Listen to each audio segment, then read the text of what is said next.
Today marks 81 years since the attack on Pearl Harbor, sending the U.S. into World War II.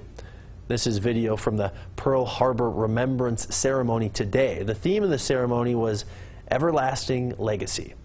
A moment of silence followed by a flyover in the Missing Man formation for those honoring those who were lost. Now, across our country, we are honoring those who were lost that day, and Scarlett Lizjack visited with a VFW post in Durango to speak with one member about how there is even more behind the date that will live in infamy. That generation is very patriotic, very honorable, and extremely brave. On this day in history, America was thrusted into World War II. Pearl Harbor was such a devastating attack. 2,400 people were killed.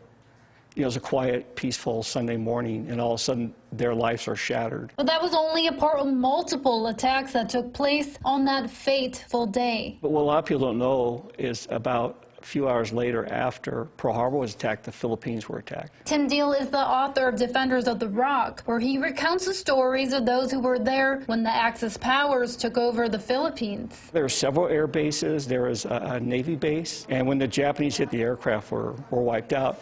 The Navy pretty much left, and those 20-some thousand that were left fought for 5 months, and if you didn't escape, you got captured. Like this man, Lieutenant Colonel Martin Moses. He got caught up in the bombing of the Philippines. He didn't want to become a prisoner, so he took off to the hills to become a guerrilla leader. He was captured, tortured, and executed. He never made it home, never saw his youngest son. And it's those stories that are being remembered at the VFW in Durango, where the flag is flown half-staff in their honor. And for Deal, an Ernest Hemingway quote sums it up best. Every man has two deaths: when he is buried in the ground and the last time someone says his name.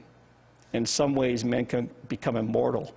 So I think by remembering Pearl Harbor and honoring the memory of those who died there, we're making them immortal. Last week, Deal's book was auctioned off and raised $850 that will go towards finishing the non-alcoholic section in the Durango VFW. Scarlett Lizjack, KOB4.